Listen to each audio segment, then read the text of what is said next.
ഈ ശോമിശിഖായ്ക്ക് സ്തുതിയായിരിക്കട്ടെ. ഞാൻ മാണിപ്പറമ്പിലച്ചൻ. 3 നോമ്പ് 3-ാം ദിനം 2024 3 നോമ്പ് ജനുവരി മാസം 22, 23, 24 തീയതികളിലാണ്. അപ്പം 24-ാം തീയതിയിലെ ധ്യാനം നമ്മൾ ഇന്നലെയും മിനിഞ്ഞാന്നും കണ്ടത് യോന പ്രവാചകന്റെ ഗ്രന്ഥം, അതിൻ്റെ പശ്ചാത്തലമാണ്. ഇന്ന് നമുക്കതിൻ്റെ വ്യാഖ്യാനം എങ്ങനെയായിരിക്കണം എന്ന് ചിന്തിക്കാം. നമ്മൾ ഓരോ വാക്കുമെടുത്തുള്ള വ്യാഖ്യാനത്തിലേക്ക് നമ്മൾ കടക്കുന്നില്ല. പൊതുവായിട്ടുള്ള ചില പ്രമാണങ്ങളും തത്വങ്ങളും അവതരിപ്പിക്കുകയാണ്. ഈ യോനയുടെ ഗ്രന്ഥത്തിൽ 3 ചക്രവാളങ്ങളാണുള്ളതെന്ന് പറയാം. 3 കാര്യങ്ങൾ. ഒന്ന്, ദൈവത്തിൻ്റെ രഹസ്യമാണ് ഈ യോന കഥ അവതരിപ്പിക്കുന്നത്. യോന ഗ്രന്ഥത്തിൽ കേന്ദ്ര മാനുഷിക കഥാപാത്രം യോന പ്രവാചകനാണ്. അദ്ദേഹം അത്യസാധാരണ വ്യക്തിയോ അചഞ്ചലനായ ആളോ ഒന്നുമല്ല. അതേസമയം തീരെ കഴമ്പില്ലാത്തവനും അല്ല. തീർത്തും മാനുഷിക വികാരങ്ങളുള്ള വ്യക്തിത്വമാണ് അദ്ദേഹത്തിൻ്റെത്. പലപ്പോഴും പരാജയപ്പെടുന്നു, ദൈവത്തിൽ നിന്ന് ഒളിച്ചോടുന്നു, ദൈവത്തെ നമ്പാൻ കൊള്ളില്ലെന്ന് വിചാരിക്കുന്നു, ദൈവത്തോട് മൽപ്പിടുത്തം നടത്തുന്നു. എന്നിട്ടും അതേ ദൈവത്തെ സേവിക്കാനായി ജീവിതം ഒഴിഞ്ഞു വയ്ക്കുന്നു. ഈ വായിക്കുന്ന സഹൃദയരുണ്ടല്ലോ, സഹൃദയർ ഗ്രന്ഥം എഴുതിയ ആളുടെ ഒപ്പം പോകുന്ന ഹൃദയമുള്ളവർ, അതാണ് സഹൃദയർ. അവരുടെ സഹാനുഭൂതി എപ്പോഴും ഈ യോനയുടെ കൂടെയാണ്. കാരണം ഏതാണ്ട് നമ്മുടെ ഒരു ജീവിതം പോലെ തന്നെയാണ് യോന. പ്രവചിക്കാൻ പറ്റാത്ത വ്യക്തിത്വമാണ് യോനയുടെ. എപ്പോൾ വേണമെങ്കിലും മൂഡ് മാറാം. എന്തുകൊണ്ടാണ് ചില സന്ദർഭം യോന അങ്ങനെ പെരുമാറിയത് എന്ന് യുക്തിഭദ്രമായി വിവരിക്കാൻ നമുക്ക് കഴിയില്ല. ചിലപ്പോൾ വളരെ പരുഷമായ പെരുമാറ്റം, ചാട്ടുളി പോലെ മൂർച്ചയേറിയ സംസാരം. എന്തുകൊണ്ടാണിത്? നാം എല്ലാം അനുഭവിക്കുന്ന ഒരു പ്രഹേളിക അദ്ദേഹത്തിൽ സവിശേഷമായ രീതിയിൽ കാണുന്നു. എന്താണ്? നീതിമാനായ ദൈവത്തിന് കരുണയുള്ളവനായിരിക്കാൻ കഴിയുമോ? നീതിമാനായ ദൈവത്തിന് കരുണയുള്ളവനായിരിക്കാൻ കഴിയുമോ? കുറ്റവാളികളോട് ക്ഷമിക്കുന്നതിൽ മടുപ്പ് തോന്നാത്ത ദൈവത്തിന് അവരോട് കോപിക്കാനും അതേസമയം തന്നെ ഇരയ്ക്ക് നീതി നടത്തി കൊടുക്കാനും കഴിയുമോ? യോനയുടെ അനുഭവത്തിലൂടെയും സംസാരത്തിലൂടെയും നാം സഞ്ചരിച്ചാൽ ദൈവം ഇതെങ്ങനെ കൈകാര്യം ചെയ്യുന്നുവെന്ന രഹസ്യത്തിലേക്ക് നടന്നെടുക്കാൻ നമുക്ക് കഴിയും. തീർച്ചയായിട്ടും പൂർണ്ണമായ ഉത്തരം കിട്ടാൻ പുതിയ യോനയായിട്ട് യേശു വരുന്നത് വരെ കാത്തിരിക്കണമായിരുന്നു. പുതിയ യോന, പുതിയ നിയമത്തിലെ യോന യേശുവാണ്. യോനയുടെ അടയാളമല്ലാതെ മറ്റൊരു അടയാളവും നിങ്ങൾക്ക് തരില്ല. യോന 3 രാവും പകലും മത്സ്യത്തിനുള്ളിലായിരുന്നത് പോലെ മനുഷ്യപുത്രൻ 3 രാവും പകലും ഭൂമിക്കുള്ളിലായിരിക്കും. അപ്പൊ പുതിയ നിയമത്തിലെ യോന യേശുവാണ്. ആ പുതിയ നിയമത്തിലെ യോന പത്രോസിനെ യോനയുടെ പുത്രനെ എന്ന് പറഞ്ഞ് തൻ്റെ ആത്മീയ പുത്രനാക്കി. അങ്ങനെ തൻ്റെ ഒരു തരത്തിലുള്ള പിൻഗാമിയായിട്ട്, യേശുവിന് പിൻഗാമിയായിട്ട് പത്രോസിനെ വെക്കുകയാണ്. അത് സംഭവിക്കുന്നത് വരെ ഈ നമ്മളീ പറഞ്ഞ കാര്യം, അതായത് ഈ ക്ഷമിക്കുക, നീതി നടപ്പാക്കുക, ഇത് രണ്ടും എങ്ങനെ പറ്റും, ദൈവത്തിന് എങ്ങനെ കഴിയും, അതിൻ്റെ പൂർണ്ണമായ ഉത്തരം യേശുവിലാണ് കിട്ടുന്നത്. പക്ഷെ എങ്കിലും അതിൻ്റെ ഒരു ചെറിയ ഒരു വിത്തിൻ്റെ രൂപത്തിൽ അതിൻ്റെ ഉത്തരം യോന ഗ്രന്ഥത്തിലുണ്ട്. ദൈവത്തിൻ്റെ നീതിയും കാരുണ്യവും തമ്മിലുള്ള ബന്ധമാണ് കൈകാര്യം ചെയ്യുന്നതെന്ന് ചുരുക്കം. എങ്കിലും ദൈവത്തിൻ്റെ തീരാകാരുണ്യം എന്ന വിശാലമായ പ്രമേയമല്ല യോന വായനക്കാരുമായി പങ്കുവെക്കുന്നത്. മറിച്ച് ആ തീരാകാരുണ്യത്തിൻ്റെ ഒരു സവിശേഷ ചക്രവാളമാണ്. ആ കാരുണ്യം സൗജന്യ ദാനമാണ്. തീരാകാരുണ്യത്തിന് അർഹതയുണ്ടെന്ന് അവകാശപ്പെടാൻ ആർക്കും കഴിയില്ല. ആ കാരുണ്യം ആരുടെ മേൽ ചൊരിയാനും ദൈവത്തിന് സ്വാതന്ത്ര്യമുണ്ട്. ദൈവം അങ്ങനെ ചെയ്യാൻ പാടില്ല, ഇങ്ങനെ ചെയ്യാൻ പാടില്ല എന്നൊന്നും അതിർത്തികൾ വെക്കാൻ പാടില്ല. ഇസ്രായേൽക്കാരുടെ ബദ്ധശത്രുക്കളായ അസീറിയയുടെ തലസ്ഥാന നഗരമായ നിനീവയുടെ മേലും വേണമെങ്കിൽ ദൈവത്തിന് കരുണ ചൊരിയാം. ബാബിലോണും പേർഷ്യയും യവന സാമ്രാജ്യവും പിന്നെ റോമാ സാമ്രാജ്യവും ഇസ്രായേൽക്കാരെ വല്ലാതെ ഞെരുക്കിയിട്ടുണ്ട്. അവരുടെ എല്ലാം പ്രതിനിധിയാണ് നിനവെ. മർദ്ദകരുടെ കഠിനമായ പക, അരോചകമായ വെറുപ്പ്, അസഹ്യമായ എതിർപ്പ് എന്നിവയാണ് നിനവെ പ്രതീകവൽക്കരിക്കുന്നത്. അങ്ങനെ ക്രൂരതയുടെ ആൾരൂപങ്ങളായ ആളുകളോട് ദൈവം ക്ഷമിക്കുന്നത് വിശ്വാസികൾക്ക് വലിയ വെല്ലുവിളി സൃഷ്ടിക്കുന്നു. പാപികളോട് ക്ഷമിക്കുന്ന ദൈവത്തെക്കുറിച്ച് പ്രസംഗിച്ചപ്പോ യേശുവിന്റെ ശ്രോതാക്കൾക്ക് ഇടർച്ച ഉണ്ടായെന്ന് നമുക്ക് ഓർക്കാം. ഇപ്പോഴും ഇടർച്ചയാണല്ലോ. മെത്രാന്മാര് പാപികളാണ്, അച്ഛന്മാര് പാപികളാണ്, കത്തോലിക്കര് പാപികളാണ്, മാറി നടക്കുമെന്നാണ് ഈ കത്തോലിക്ക സഭയിൽ നിന്ന് വിട്ടുപോയവർ പറയണേ. അവർക്ക് വലിയ ഇടർച്ചയാണ്. കർത്താവ് ഇപ്പോഴും കത്തോലിക്കരുടെ പള്ളിയിലായിരിക്കുന്നു, കത്തോലിക്കരുടെ ഉള്ളിലേക്ക് ദിവ്യകാരുണ്യം പറ്റി വരുന്നു. അത് വലിയ ഇടർച്ചയ്ക്ക് കാരണമാണ്. അവർക്ക് വിശ്വസിക്കാൻ പറ്റണില്ല. അത് തന്നെയാണ് അങ്ങനത്തെ ഒരു കോളിളക്കം തന്നെയാണ് ഇവിടെയും കാണുന്നത്. അതാണ് ഒന്നാമത്തെ ചക്രവാളം യോന ഗ്രന്ഥത്തിന്റെ. അപ്പോൾ വ്യാഖ്യാനിക്കുമ്പോൾ നമുക്ക് കിട്ടുന്ന ഉത്തരം അതാണ്.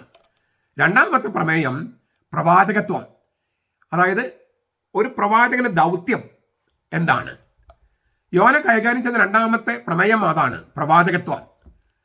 നാശം സമീപസ്ഥമാണ്, പശ്ചാത്തപിച്ചില്ലെങ്കിൽ നാശം നമ്മെ ഗ്രസിക്കും. ഇങ്ങനെ ഒരു സന്ദേശമാണ് മിക്ക പ്രവാചകന്മാരും നൽകിയത്. അങ്ങനെ സന്ദേശം യോനയുടെ ഗ്രന്ഥത്തിലും കാണാം. 3:4. യെശയ്യായും യെരമിയായും യെഹെസ്കേലും ഈ രണ്ട് പ്രമേയങ്ങളും കൈകാര്യം ചെയ്തിട്ടുണ്ട്. അതായത് നാശം സമീപസ്ഥമാണ്, പശ്ചാത്തപിച്ചില്ലെങ്കിൽ നാശം നമ്മെ ഗ്രസിക്കും. മറ്റ് പല പ്രവാചകന്മാരും പാപത്തിനുള്ള ശിക്ഷയെക്കുറിച്ച് ഊന്നി പറഞ്ഞു. നാഗം പ്രവാചകനും അങ്ങനെ തന്നെ ചെയ്തത്. എന്നാൽ യോന അതിശക്തമായി പ്രസംഗിക്കുന്നത് ശിക്ഷയെക്കുറിച്ചല്ല, അനുതാപത്തെക്കുറിച്ചാണ്.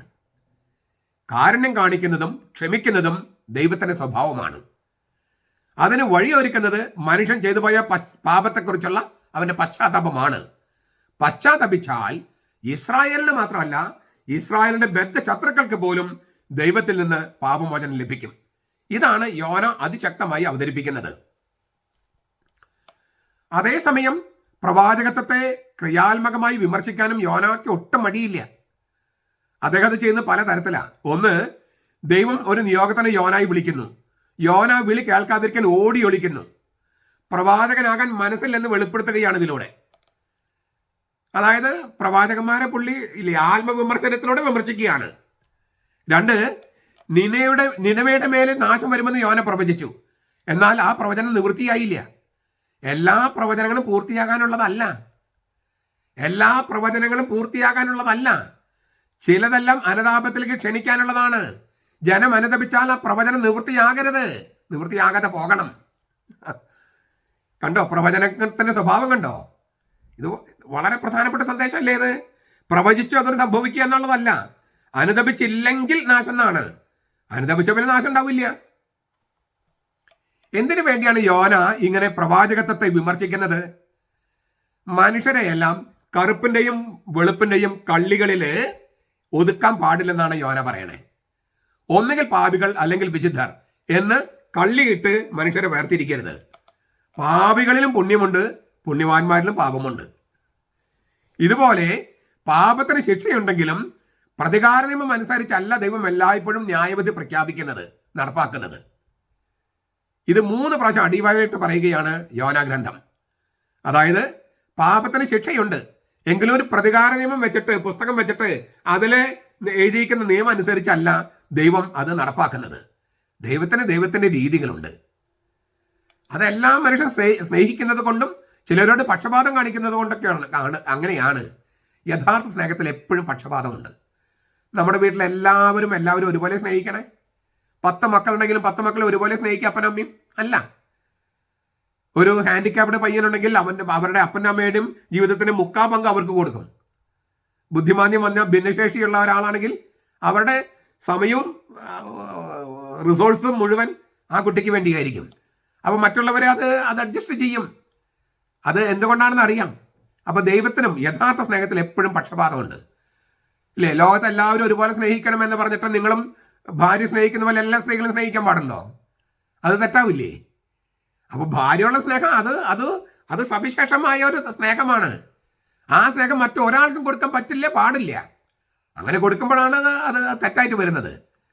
അപ്പോൾ എല്ലാത്തിനും അതിൻ്റെ ദൈവത്തിൻ്റെ ഒരു രീതിയുണ്ട്.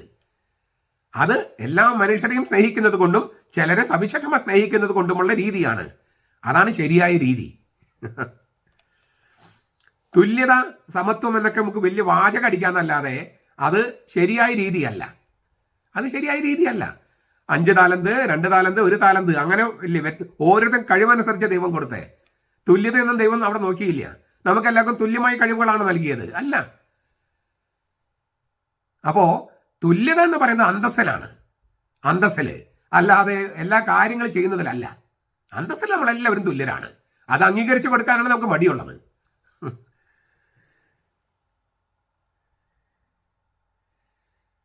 സംശയത്തിന്റെ ആനുകൂല്യത്തിനും അന്താളിപ്പിന്റെ ആശയക്കുഴപ്പത്തിനും ഒക്കെ മനുഷ്യ ജീവിതത്തിൽ സ്ഥാനമുണ്ട്. പ്രശ്നങ്ങൾ സങ്കീർണമാണ്. അതിനാൽ തീർത്തും ലളിതവൽക്കരിക്കുന്ന പ്രശ്നപരിഹാര മാർഗങ്ങളോട് യോന അസ്വസ്ഥത പ്രകടിപ്പിക്കുന്നു. വളരെ സങ്കീർണமான പ്രശ്നങ്ങൾ, അതിന് ലളിതവൽക്കരിച്ച് പ്രശ്നപരിഹാരം നിർദ്ദേശിക്കാൻ പറ്റില്ല. ഈ ഞാൻ മുമ്പൊരിക്കൽ പറഞ്ഞിട്ടുണ്ട്, നമ്മുടെ ഈ കമന്റ് ബോക്സിൽ ഓരോരുത്തരും വന്നിട്ട് ഇങ്ങനെ കമന്റ് കണ്ടിട്ടില്ലേ? ഏതാണ്ട് അവരാണ് ലോകത്ത് മുഴുവൻ എല്ലാ പ്രശ്നങ്ങളും പരിഹരിച്ച് നന്നായിട്ട് കൊണ്ടുപോകുന്ന മട്ടിലാണ്. അതുകൊണ്ടാണ് ഇങ്ങനെ സംഭവിച്ചത്, ഇതുകൊണ്ടാണ് അങ്ങനെ സംഭവിച്ചത്. എത്ര ലളിതവൽക്കരിച്ച പ്രശ്നങ്ങളുടെ പരിഹാരം നിർദ്ദേശിക്കണേ? വളരെ സങ്കീർണമായ പ്രശ്നങ്ങൾ, സ്വന്തം വീട്ടിലെ പ്രശ്നം പോലും പരിഹരിക്കാൻ പറ്റാത്തവരാണ് ഈ ഒരു ഫേക്ക് ഐഡിയ ഉപയോഗിച്ചിട്ട് പ്രശ്നപരിഹാരമായിട്ട് വരണേ. അതിനെപ്പറ്റി പഠിച്ചിട്ടാണോ? ഒന്നുമല്ല. ആഴത്തിൽ ചിന്തിച്ചിട്ടാണോ? അല്ല. വെറുതെ അങ്ങനെ കാച്ചി വിടുകയാണ്.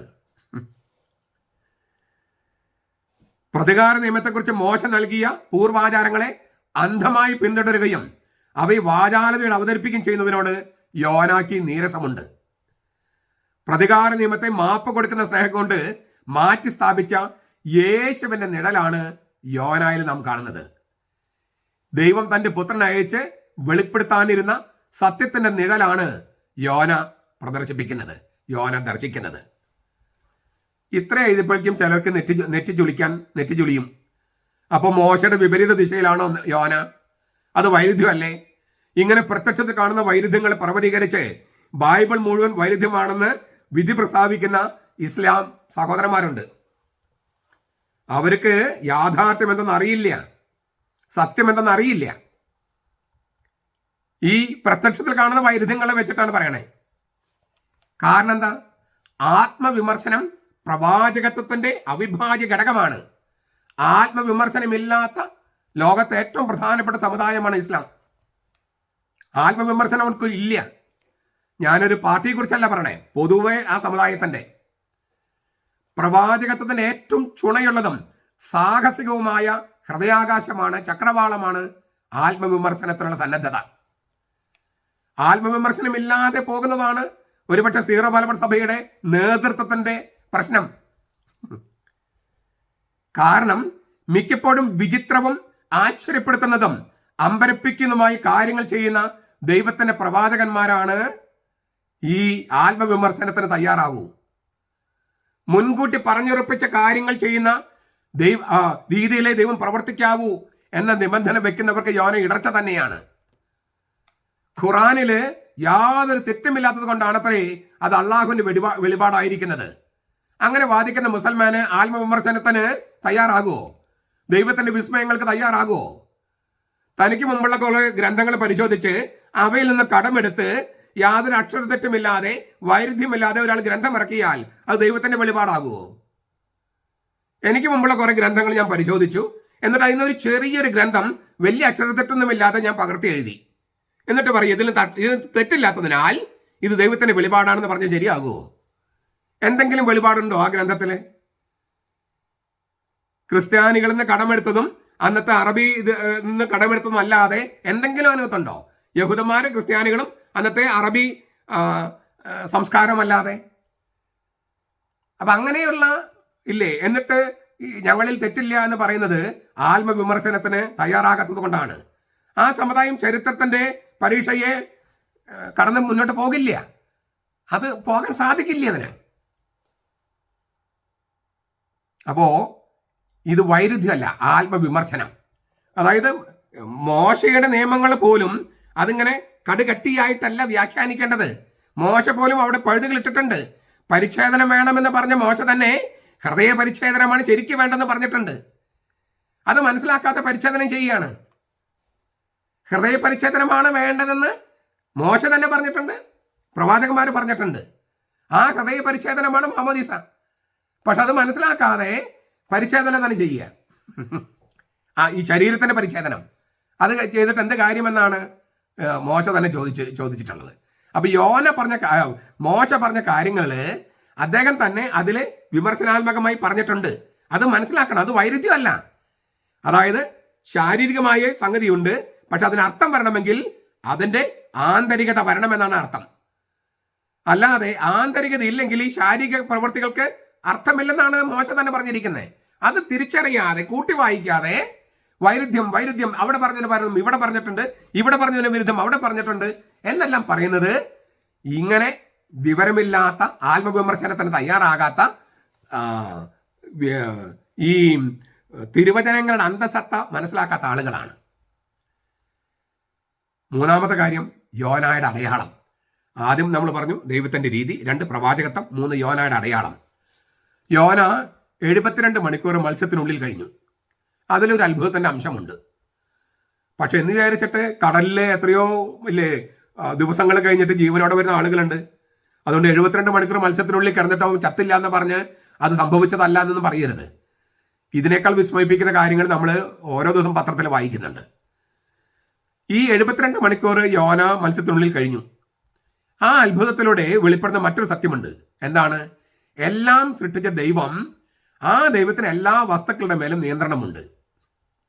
അവയെ ദൈവം തന്റെ ലക്ഷ്യം നിവൃത്തിയാക്കാൻ ഉപയോഗിക്കുന്നു.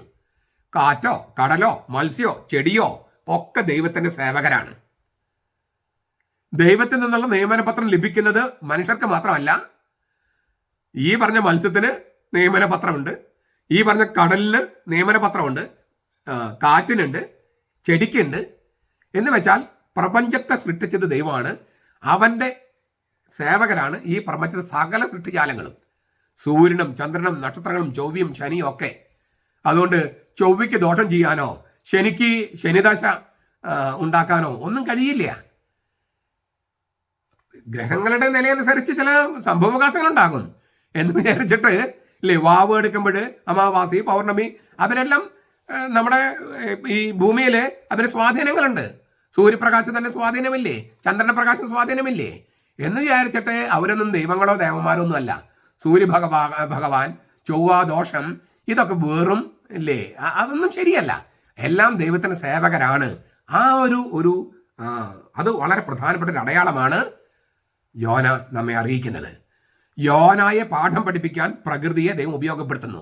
പ്രകൃതിയിലെ സൂര്യചന്ദ്രാദി നക്ഷത്രങ്ങളെയും ഗ്രഹങ്ങളെയും ചെടികളെയും കാറ്റും കടലും എല്ലാം നമുക്ക് ചില പാഠങ്ങൾ നൽകാൻ ദൈവം ഉപയോഗപ്പെടുത്തുകയാണ്. ഇന്ന് നമ്മെ പാഠം പഠിപ്പിക്കുന്ന ദൈവം അങ്ങനെയാണ്. പ്രളയം നമുക്കൊരു പാഠമാണ്, നമ്മളൊന്നും പഠിച്ചില്ലെങ്കിലും. കോവിഡ് ഒരു പാഠമാണ്, ഒന്നും പഠിച്ചില്ലെങ്കിലും.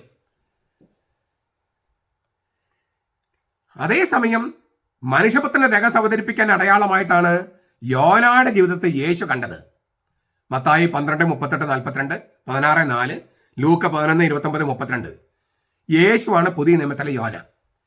കപ്പലിലുള്ള മനുഷ്യർ രക്ഷപ്പെടാൻ തന്നെ എടുത്ത് കടലിലേക്ക് എറിയുക എന്ന് യോന പറഞ്ഞതുപോലെ മനുഷ്യരുടെ രക്ഷയ്ക്ക് വേണ്ടി തന്നെ യോർദാൻ നദിയിൽ സ്നാനപ്പെടുത്താൻ യേശു സ്നാപകയോഹന്നാനോട് ആവശ്യപ്പെടുന്നു.